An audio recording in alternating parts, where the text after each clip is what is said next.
Next time on a very spooky fine dining podcast, the season 1 finale, TGI Fridays the 13th. Oh, you betcha, pineapple's gonna hit the fan as Michael's son Juicy, or in this episode, Juice son Voorhees, goes on a murderous rampage, and no one is safe. It gets real spooky, it gets real bloody, and not everyone's gonna make it to the end of the episode. Who will live, who will die? Listen to Fine Dining, the search for the most mediocre restaurant in America, break down a trip to TGI Fridays based on the atmosphere, the service, and the food, and try not to be scared to death. Hear the thrilling finale of Fine Dining, Wednesday, October 25th, wherever you get your podcasts.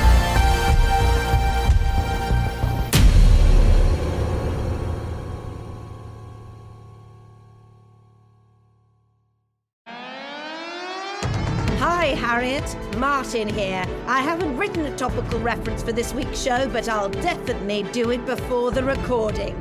I'm Harriet Langley Swindon, and this is Non-Censored.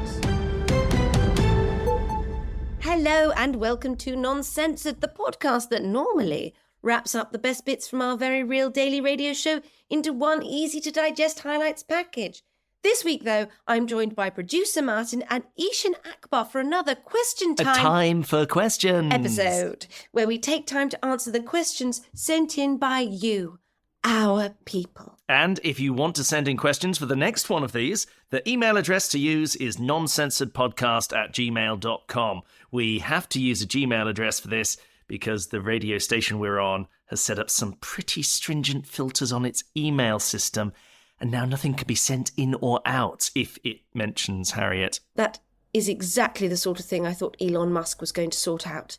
Anyway, how are you, Eshaan Akbar? Yes, I'm very well, thank you. I'm enjoying the fruits of climate change very much. It's very nice. Which fruits are terribly those? Sunny. The Eshaan? hot, sunny weather. I've got my legs out. They're more tanned than my face. It's a very confusing situation for people. Can you say that?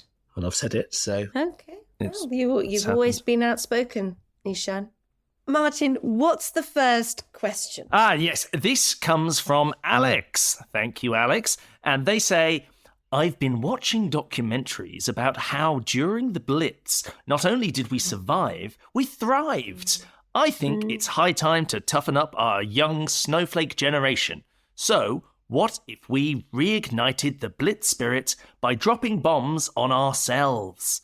They won't be worrying about their hurt feelings when they're digging their neighbours out of some rubble.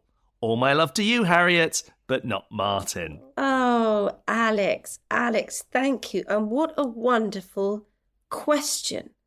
Now, Yes. Eshaan, let's start with you. What do you think about this? Do you think it could be worth bombing ourselves? I think it's a wonderful idea. This Alex has really got the measure of this new generation. I think a fun game would be for people on an app. They have to click where they dropped the bomb from, but the thing is they don't know. So it could just be anywhere. So we could do an app for the Gen Zs. They're like, oh, I've got a little game. It's like Snake. I know, I don't know about that, Eshaan. I think that rather trivialises it. And if we're going to bomb ourselves, we need to treat it with the seriousness and reverence it deserves in order that we can thrive. The only problem with bombing ourselves, I think, would be the casualties. I think that would be That would be a main downside. one. And the to NHS mind. is severely underfunded at the moment. That would be quite tricky. but it would give us all a bit of a kick up the arse, I think. And the thing is, you could target the bombing in places where, we could do without. I'm thinking of Kent. yeah, Wow. well, Shots Kent is fired. the Garden of Eden. It's the Garden of England. Kent To is the do Garden of without Eden. Devon. That was a slip up, producer Martin. We all do it. Well, okay. We'll have, It's not the Garden of we Eden. could get rid of Devon. We could get rid of Milton Keynes. But these are my main holiday destinations, Eshaan. I think you may have also overlooked something that is actually quite important, I know, to the two of you, which is that there is likely to be a lot of statues that would also probably suffer in the bombing of our nation. I personally would be more concerned about the human casualties, loss of life, and of course, the damage to infrastructure as well, I suppose.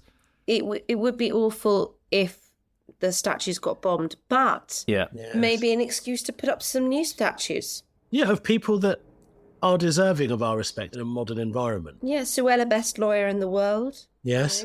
Nadine. Yeah, Nadine would be great. Liz Truss. Philip Schofield. Right, and the idea of putting it onto an app sounds like the democratization of warfare, which perhaps, if everyone voted not to bomb anywhere, we'd all escape it and we could live in a sort of peaceful, utilitarian, utopian society where people saying, but bombing Martin, requires democracy.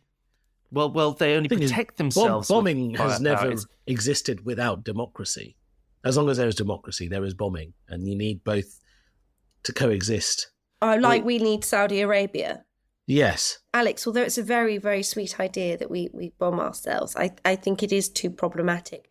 Though there would be some good things if we did get bombed again. If we did, and I'm not saying we should, and I'm not saying we will, if we got bombed again, it would at least sort of get rid of things like, I don't know, all this talk about COVID and racial equality. It would just wipe out the woke. And I think that would be no bad thing. To be honest, after a cursory consideration of, the idea of bombing ourselves, I'd suggest that perhaps the only upside would be that there may be a return to another series of Dad's Army. I mean, that would be great. Or MASH. Great. Or MASH, yeah. I mean, more of an American series, but yeah, it's still... Hello? Yes? Hello yourself. Did you see what I did? I did a joke with it, because he said... Oh. Anyway, a strong suggestion from Alex there. Thanks for writing Alex. in. Oh, we actually have another question from Alex. Okay. Here it comes. Alex has been busy. Or not. Yeah. Thank you, Eshaan.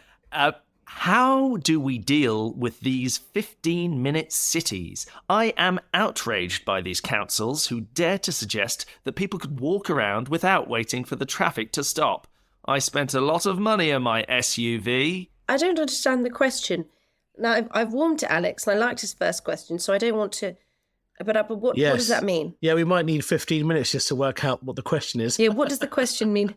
Well, I believe the 15-minute city is a type of town planning that would put all of the main things that you need to live a happy and successful life on your doorstep, so you're not having to travel down to London. When they're measuring these 15 minutes by walking, are they taking BMI into consideration? Because one person's 15 minutes might be another person's half marathon.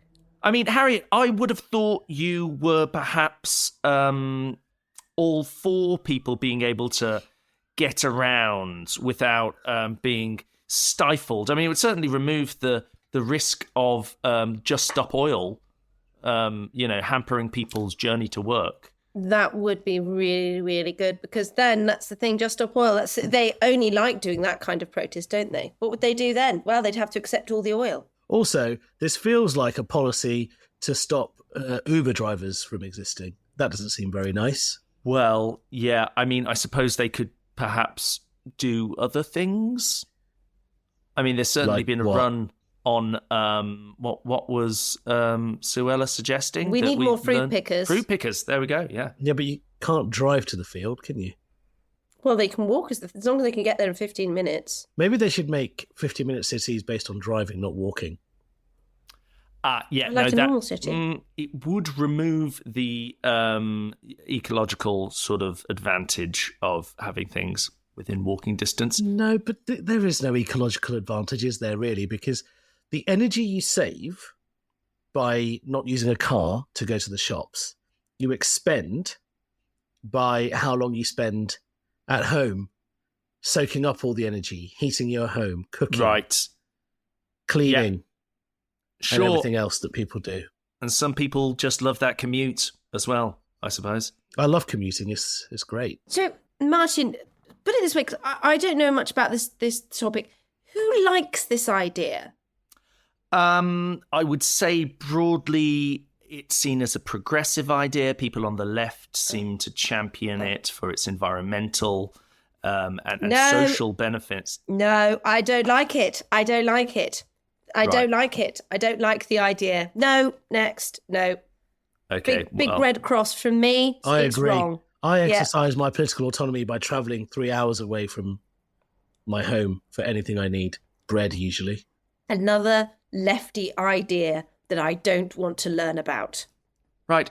Well, next up, Simon asks... Hello, Simon. Hello. Oh, what does Simon say? Simon says... He said that's very clever. Oh, this is fun. Or it might get quite confusing, though, because I've got to sort of read out what the question is.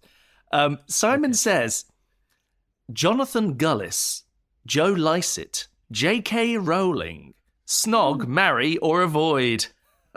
Oh, my goodness. What a fun question, Simon. I do like this. Well, actually, Martin, let's start with you. Well, I'm a married man. So, I'll be avoiding all three. There won't be snogging or marrying going on there. Martin, don't be such a spoil sport. Okay. Get in the spirit of the game, Martin. You have to choose, Martin. You have to explain why you've chosen. Right. Yes. Okay. And then we will tweet your answer and we will at all the relevant people in it to see if it gains any traction. Good Lord. Yes. This has suddenly become a great deal of pressure. I've got to say, I enjoy Joe Lycett's comedy. I think he's got a cheekiness to him, and he cares. He's an activist in many ways. Does he do comedy? I thought he wrote letters for a living. No, he does also do comedy. He does quite large comedy shows as well. Does he? I thought he just did lots of letters and burned his money, fake money. Yes, You'd think so, wouldn't you? Yes. He has destroyed an awful lot of his fake money. So, Producer Martin, you would marry Joe Lycett? Right? I suppose so. J.K. Rowling, of course, wonderful author, perhaps not so on the old, shall we say some of the things... Sorry, you counselling J.K. Rowling in real time? No, I'm not doing Does anything. it sound like that's what's going on? No, I'd like to distance You're slowly myself. cancelling her. I'm not... She's uncancelable. She had a gay character in Harry Potter, don't you know? Yes. So I might just to make my life easier, I might avoid J.K. Not that I don't respect her and her work as a charity person also, which leaves, I guess I'm going to snog Jonathan Gullis then. Oh, this hasn't worked out very well. Eshaan, snog, marry, avoid. Who's it going to be? Marry Rowling, because I believe in the heteronormative discipline that is marriage. Okay. Snog. Interesting. Joe Lycett, because I believe he is, a bisexual? Yes, he is, yes. So when I kiss him, I'll think I'm kissing a woman. I'm not sure bisexuality works like that, though, Eshaan. It's a nice idea, though. Is it not? Isn't bisexual? And also, you went for Rowling because you're for the heteronormative institution of marriage. Yes, but this is... And now you're snogging a man. No, but if he's bisexual, at the time of snogging him, he's a woman, isn't he? That's how it works. I think we might not have quite long enough in this episode to explain what the difference between what Eshaan thinks might be going on and what is reality. He says he's bisexual, so that means when I kiss him, he's a woman. Right, yes, which means, of course, actually, that maybe you're avoiding... that's how it works nowadays, you don't know.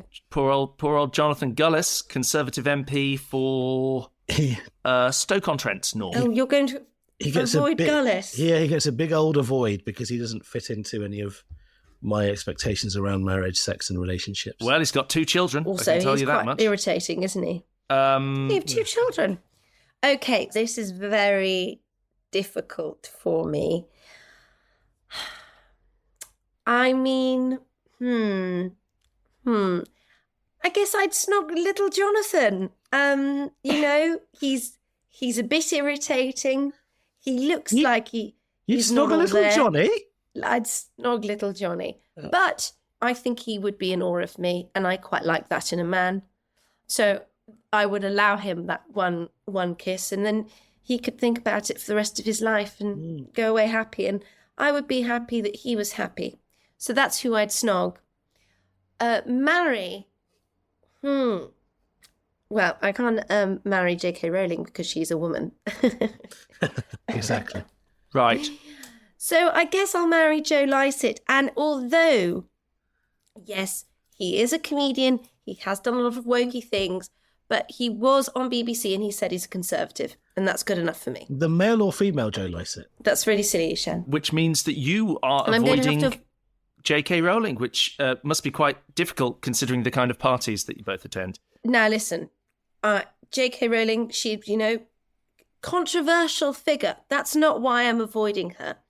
I'm avoiding her because, yes, we have come across each other in a few parties, and she is quite tedious. Right. Okay. She does talk about the same thing over and over again. Is it the wizard and boy? Sometimes you're sitting there, Producer Martin, and you're thinking, this is all very well. We can carry on talking about toilets, Joanne, but when are we going to talk about me? Yes, agreed. And I can't deal with that anymore.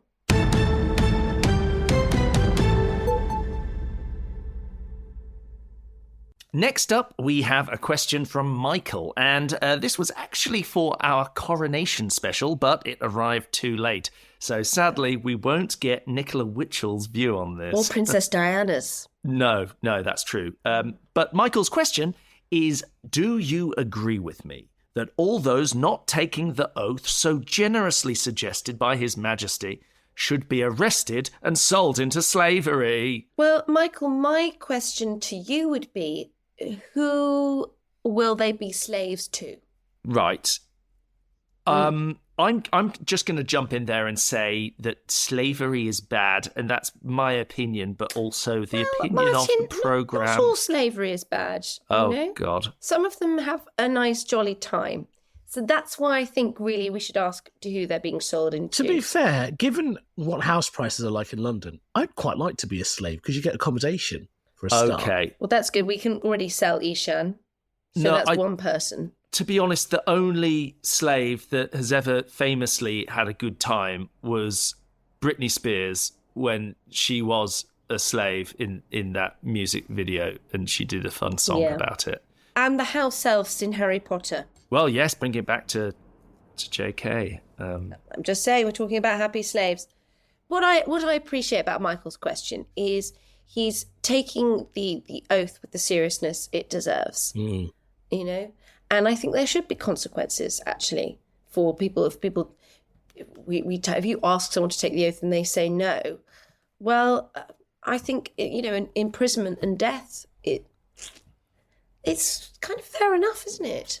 I think I know the oath off by heart these days. Will you give us a little preview? Yes. Where it began, I can't begin to knowing, but then I know is growing strong, was in the spring, and spring became the summer. Who'd have believed you'd come along, hands, touching hands, reaching out. Right, no, I think I can me, see. Touching you. That's a different Sweet Caroline.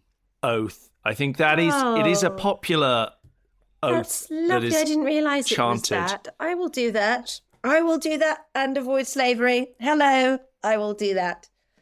Did Prince Charles write that? Yes, I believe he did. And then he asked Camilla to do the ba ba ba, Sweet Caroline, ba ba ba. Oh no, sorry. I see what you've done good. there, Eshaan. Sorry, no, Eshaan, no. Yeah, okay. You would be arrested now. I think mocking now under new government laws is seen as a form of protest. Is it like blasphemy? No, it's just a form of protest, and we can't have any of that in a democracy. So off to prison with you, I'm afraid. Are you reporting me now? Well, I'm afraid I will have to do that, Eshaan. I don't want to, but I respect the law. And you can now arrest somebody before they've even protested if they're sort of thinking about it. And so if someone's mocking an oath, I think that kind of equates to the same thing. I thought that was the oath. So, in answer to your question, Michael, slavery, it's a mixed bag. The next question is from Bridjosh, who asks... Brioche? What? Well, no, it's Bridjosh. I might have pronounced it incorrectly, but we're going to plug ahead. What policies can Sir Keir bring in that will sway your vote in the next general election from the Tories? Keeps autocorrecting to tortures. To Labour. Yeah, I see what he's done there. Well, it's not really so much to do with their policies. I mean, I actually quite like a lot of their policies, Bridjosh. It's not so much to do with that. It's more to do with sort of personnel. And I'd like to see get rid of people like Rachel Rees and maybe put in Jeremy Hunt. Or maybe sort of, we talked before about Jonathan Gullis. He's young, he's enthusiastic.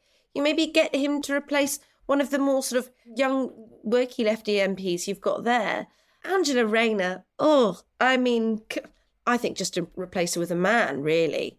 Any man will do. But, preferably one who's kind of got a strong idea, economic policy, and maybe look, Matt Hancock is now an independent. Maybe get him in there, give him another chance. Yeah, we need more normal people. We need more normal people, and he's just like us. Just like a normal guy. He's just a normal guy. So I think that is what I'd like to see. And then maybe Labour, we can talk. But, as it is, policy's great. A lot of people in there are Marxist scum. Eshaan, do you have any strong feelings either way on this? What do you think Labour could do to really sway your vote? Well, at the moment, the way Labour are on the whole has really made me consider them as a viable government one day, potentially, because they've accepted that a lot of their what they would consider Labour policies are a bit worthless and stupid, and they've adopted a lot of good Conservative policies. Right. I like that. I would like to see us be a bit more heavy-handed on public inconveniences, though. I'd like to see the Labour government, deal with people who get to the ticket barriers and then start searching for their tickets or their Oyster card. Oh, that well, again, I think that could again be registered as a form of protest. Yes. So, yes, I have real great hope for these new protest laws, and I'm hoping that I hope they don't, but if Labour get in power, that they will, they'll continue and see those through. Yes. People who walk kind of in the centre of a pavement. Yes. And don't have enough sway on either side. Yeah, I've got to say, Eshaan, I don't always agree with you, but you've really tapped into some of the things that really grind my gears there. I mean, if you're walking slow, that's fine, but do it on your own time, buddy. We've got places to get to. I'd like to see what the Labour government put forward some policies around just babies in public spaces. Just get rid of them all. Wait. What kind? Do children need to be on public transport? Do children need to be in the parks? We hear them? I do think they do. They're not going to remember. I think they probably do need to be in the parks, yes. I don't think they do because, that's the space for adults. They don't see us going to their playground. Yeah, it's just get rid of the babies. No, we shouldn't go there. Yeah, babies. What about coasters? People who come round to your house and they don't use the coasters, even though the coasters are right there in the middle. It's a lovely table. And you offer them a hot drink and they say yes. And then they'll just pop it down there without this pile of coasters. And they're not. Is that something that they could, enforce? Is that legally? I don't know, you two. I just think it's a good thing that you both aren't running the country. Right. I actually think that Martin and I have put forward some unidentified issues. I think they're really stupid. What? Oh. Okay. Right. Well, the next question is from Keith Fanshawe Chumley Howe. And lovely. Oh, he I know his family. I feel like we do need more people from non-male, non-white backgrounds messaging us. That would be nice. It's hard to know what Keith's lineage is, but he writes in anyway, yes. And he asks, what is the most woke thing you have ever done? And how did you make amends afterwards? Thanks, Keith.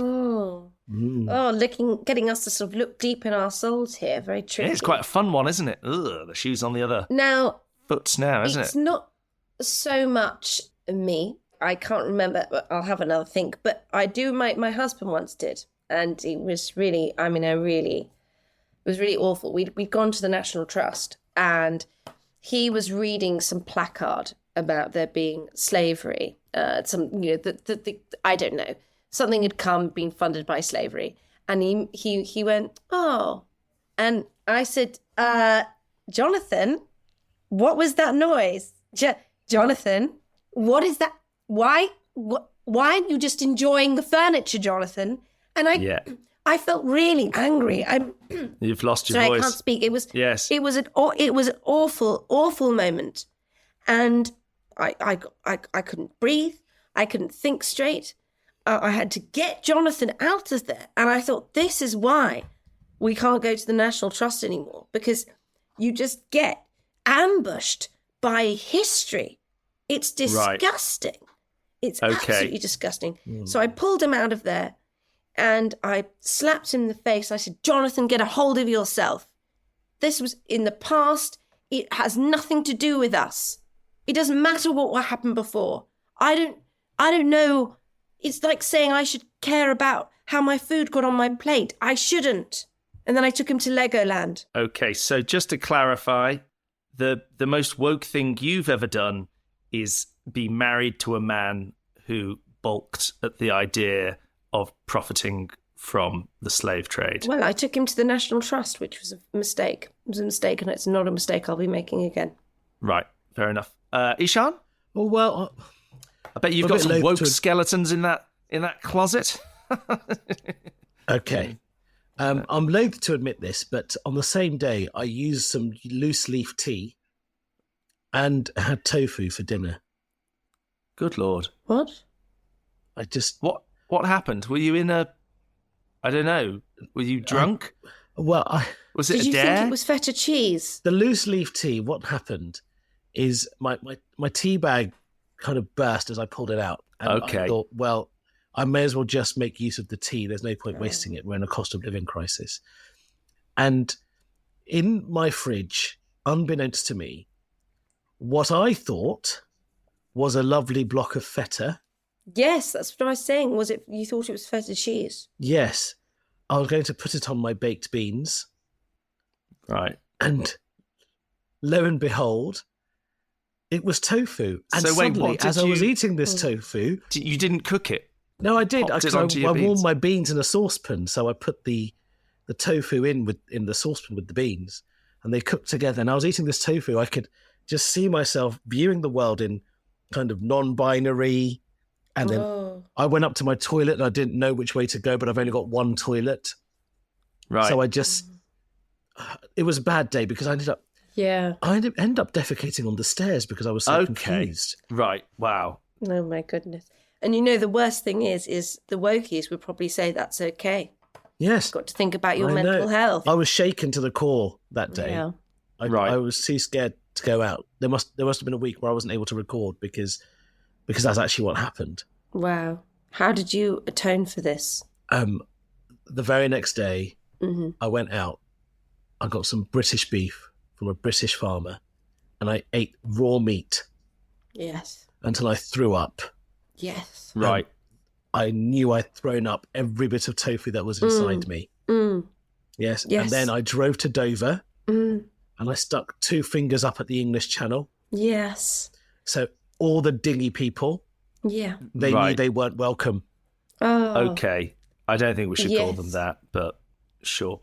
Of course, the most woke thing that I've ever done was probably that time I had a selfie with Bob Geldof, which was actually really nice. He's a great guy, does a lot of good work. And why did you do that? Well, it just, I saw him and I was like, oh, hey, do you mind? I don't even really get selfies, so it felt quite new and thrilling at the time. But Bob, if you're listening, hey, reach out, write in the question. I didn't even know your phone had a camera. No, I say a selfie. I had a disposable on me. That's quite sad. Our final question is from, here it comes. It's from David, and he has David. He has a technical question. Yes. I wonder if your guest microphone is broken, as it often makes your female guests sound quite similar. Ooh, right. Okay. David, it's just because women are quite similar. Right. interesting. I can assure you that from a technical viewpoint, that the mics are working just fine. David, it's just for many years, we women, we sat at home, we had babies, and we made food, and it took us a while to develop anything different about ourselves. So it's just as a result, things take a while.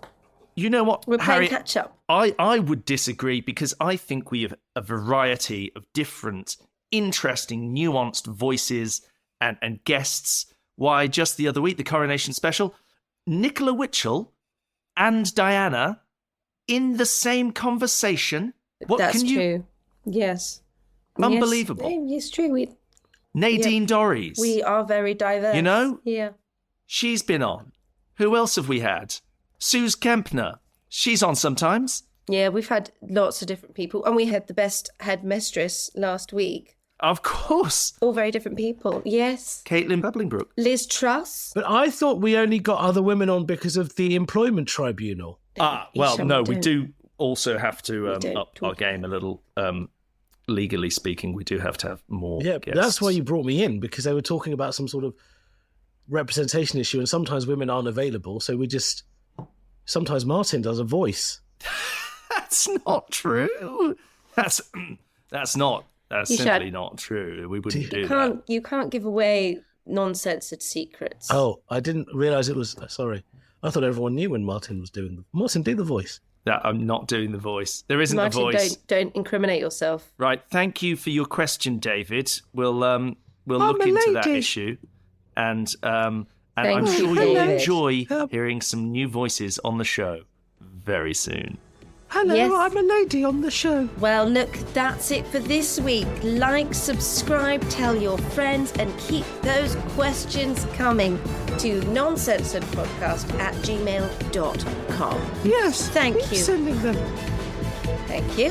Thank you ever so much to Eshaan Akbar, Brendan Murphy, Rosie Holt, and Ed Morrish.